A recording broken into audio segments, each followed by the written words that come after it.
Good morning, everyone, and welcome to The Pulse. I'm Francine Laye here in Paris. Now, France is set for political gridlock after a surprise win by a left-wing coalition in this weekend's legislative election. Now, pollsters had seen Marine Le Pen's national rally winning the most seats, but the far-right party came third behind President Emmanuel Macron's centrist alliance. So let's discuss all of this with Sebastien Laye, an economist from the Alliance Républicain and National Rally, and Eleonore Carrois, a re-elected MP for the Renaissance Party. So thank you both for joining us. I mean, it's been quite a whirlwind. I think the markets are breathing a sigh of relief without maybe realizing the hard work that then goes into finding a government and coalition.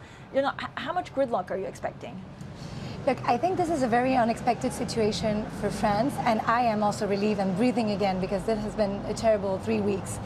Right now, what we see is that a majority of MPs that are willing to work together have been elected. You still have extremes, you still have MPs with whom we will not be able to work, but I am confident that there will be a way and that we will be able to form a bloc with, of course, differences. We will agree that we disagree on certain things, but there will be priorities and we will move forward because we have no other option. Yeah, I mean, it's true there's very little other option than move forward and find the government. How quickly can that happen? Yeah, I mean, given the tricks, arrangements, and political shenanigans between the two rounds, on my side, I've known for a while that we couldn't get victory this time. But we got, if you look at the popular votes, 37.5% of popular votes. So I think victory is only postponed. Now we have a hung parliament. Victory, what, for the presidential election? For my cap, Marine Le Pen? Exactly. Or for the next snap election, let's say in 1 year. You think there'll be something in 12 months? Yeah, I think it will happen. If it's not the case, it's going to be 2027. So the tide is rising, so we see. Now, in terms of a hung parliament, we know this is not in the French political culture,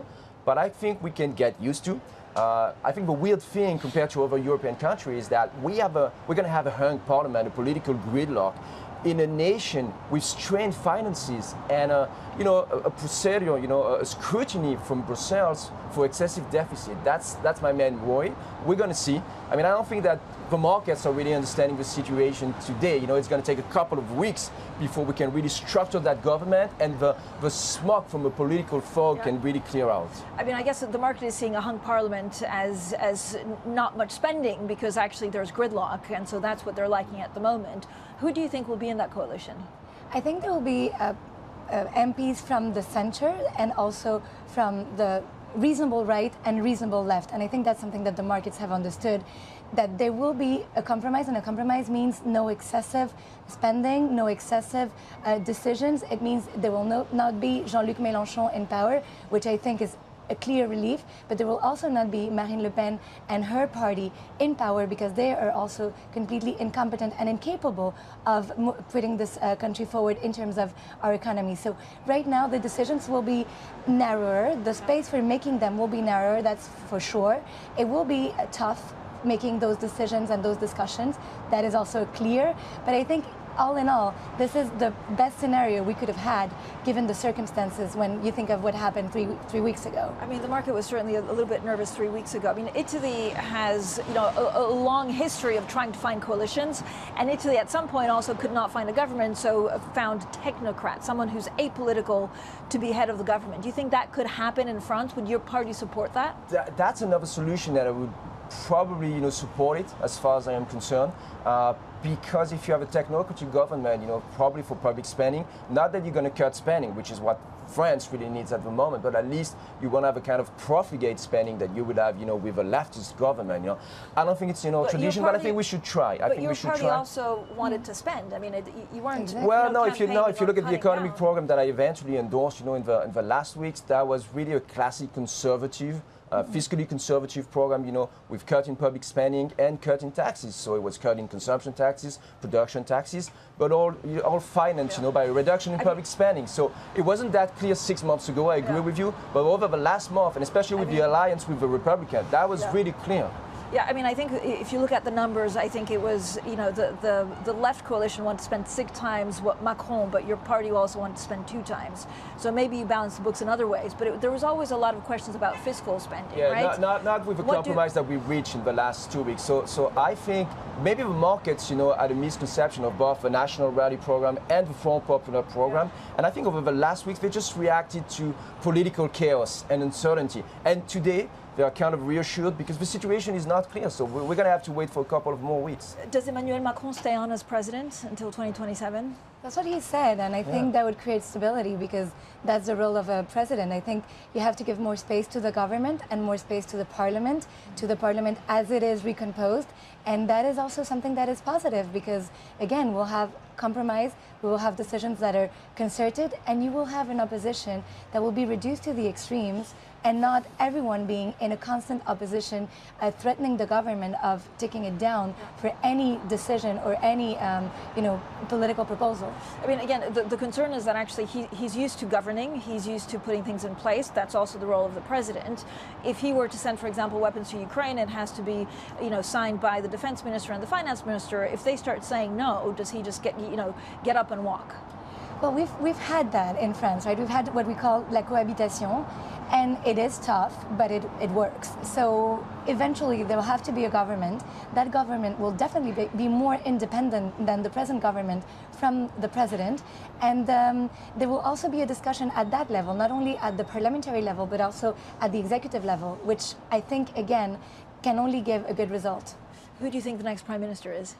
I think it's going to be someone from the center left, so Raphael Glucksmann or Marine Tondelier. I don't think it's going to take someone from France and Bold, But to get back to your question, I think the main point is not the parliament, it's Emmanuel Macron's personality, Can he deal with compromise? We don't know. Maybe he will, or maybe he will just resign. That's still a possibility over the next 12 months. You don't think that's a possibility? No, I don't think he will. I don't think there's a reason for him to resign now. I think he acknowledge the fact that the country needed a change. We've had this, flash election. It was extremely intense and rapid, and we have the parliament that is the most representative of the different views, with the most parties that are representative.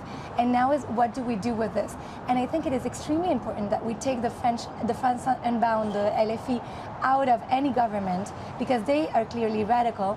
And I think it's also important that we obviously do not make any sort of alliance with a party that has shown that it is incapable of being clear and standing clear on the economy, but also on most of the topics, which is the Marine Le Pen's party. So right now we have avoided those two extremes, and now it's how do we recompose with what we have.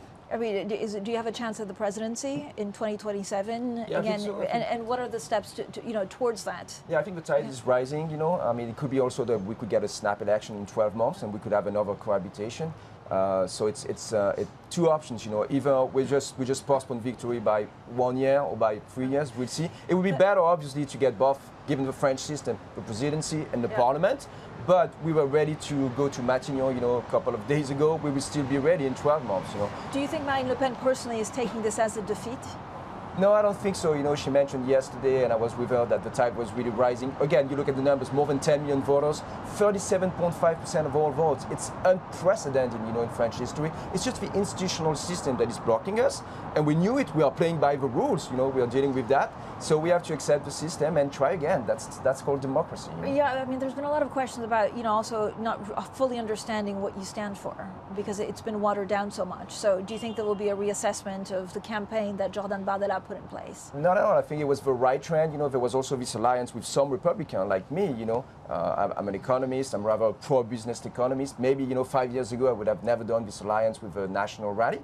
So that's an evidence, that they move a little bit on the political spectrum, and I think this is the right positioning. This is very similar to the Republicans in the US or the right now in Italy or in many countries. That's all the new rights. Pretty much we have the same positioning. We're not that different now from Trump or Meloni. Disagree, that's my vision. That's my vision. Why I joined this alliance, and this is an alliance that I'm forging myself with other people. And now we have more time, so we're going to be even more ready, in 12 months. Because this time we had only 1 month.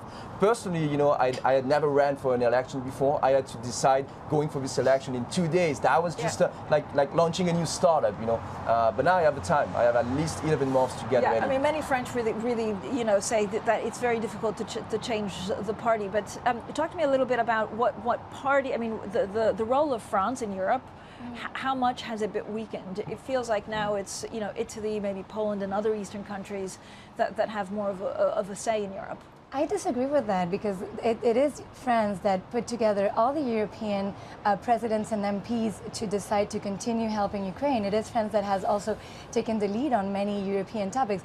This was a difficult time, and it still is and will be for a little time. But going back to what you were saying, I was shocked by the Républicains and the National Rally Alliance, because for me the National Rally Alliance is a very protectionist party that has more of a leftist sort of a economical project that is against every free trade agreement, and well, that is I am a totally protectionist, you know. I'm Okay. a pro-business economist, but also a protectionist. Okay. I'm a Well, Trumpist then- when it comes to economics. Okay, well, I'm then- perfectly then- aligned with Arthur Laffer, Would you all call- these people in the US. So, Okay. like I said, you know, it's So just a Trump is, for normalization me, is of the not right really in liberal. France. Yeah, would you call Liberal. Marine Le Pen's party far right? It's the new right for me. So the question is, do you call far right Donald Trump or Melanie or everyone? So where's the right in the United course. States? It's the Republican Party, it's the right.